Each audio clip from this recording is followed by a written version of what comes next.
صحابی تھے، ایک کا نام تھا سیدنا ابو درداء رضی اللہ تعالیٰ عنہ، ایک سیدنا سلمان فارسی. ان کی نا یہ بھائی چارہ تھا، ان کی مواخات تھی. تو ایک دفعہ سیدنا ابو درداء رضی اللہ تعالیٰ عنہ کے گھر سیدنا سلمان فارسی آئے. تو اس میں اس وقت حجاب کی ابھی آیات آئی نہیں تھی. تو درداء جو تھی ابو درداء کی وائف، ان کو انہوں نے دیکھا کہ بال اجڑے ہوئے ہیں اور کپڑے ایک نارمل گھر کے جیسے کپڑے ہوتے ہیں ویسے پہنے ہوئے، یعنی بالکل بھی جس طرح خواتین ایک بن ٹھن کے رہتی ہیں نا، وہ اس وقت کی خواتین گھر میں بن ٹھن کے رہتی تھی. آج کل کی خواتین باہر جاتے ہوئے بنتی ٹھنتی ہیں، گھر سے نکلنے سے پہلے 1 گھنٹہ پہلے شیشے کے سامنے پھر نکلتی ہیں.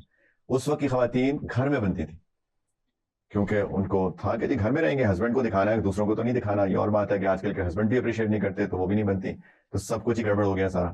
تو کہ اچھی بات نہیں ہے، ویسے آئیڈیلی بہت بری بات.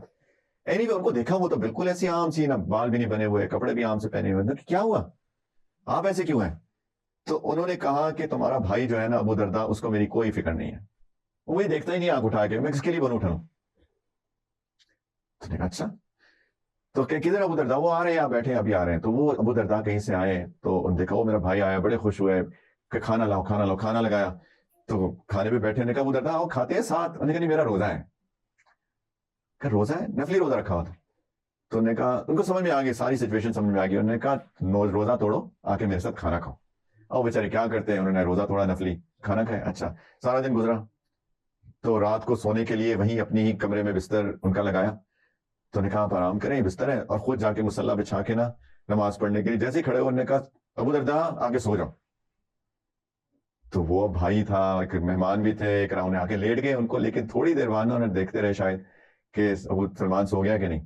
تو جب ان کو لگا نا سو گیا، پھر نکلے اور پھر جا کے، اور سیدنا سلمان بھی جاگ رہے تھے. نے کہا ابو درداء سو جاؤ آگے. تو پھر آگے لیٹ گئے. تو 1-2 دفعہ ایسا ہوا تو پھر ان کی بھی آنکھ لگ گئی. جب تہجد تھوڑی آدھی رات گزر گئی تو سیدنا سلمان بھی اٹھے، سیدنا ابو درداء کو بھی اٹھایا. نے کہا چلو اب تہجد پڑھتے ہیں، میں بھی پڑھتا ہوں تم بھی پڑھو. پھر جب پڑھ لی نا تو پھر ان کو بٹھا کے سمجھایا، دیکھو ابو درداء ان لنفسک علیک حقا ولزوجک علیک حقا ولضیفک علیک حقا. اور مختلف روایات ہیں کہ دیکھو تمہاری نفس کا بھی تمہارے اوپر حق ہے، سویا بھی کرو، کھایا بھی کرو. تمہاری بیوی کا بھی حق ہے، اس کے پاس بھی جایا کرو، اس کو بھی دیکھا کرو پیار سے. ہاں تمہارے مہمان کا بھی تمہارے اوپر حق ہے. اور فرمایا کہ وَآتِ كُلَّ ذِي حَقٍّ حَقَّهُ، ہر حقدار کو اس کا حق دو. ابو درداء، سیدنا ابو درداء کو ابھی بھی نا صحیح طرح سے ہضم نہیں ہوئی بات یہ ساری کی ساری. تو فجر پہ غالباً گئے ہوں گے نبی کریم علیہ السلام کے پاس مسجد نبی. تو جا کے انہوں نے سارا واقعہ نبی کریم علیہ السلام کو سنایا کہ سلمان نے یہ کہا مجھے. تو نبی کریم علیہ السلام کا کیا رسپانس تھا؟ صدق سلمان، سلمان بالکل ٹھیک کہہ رہے ہیں.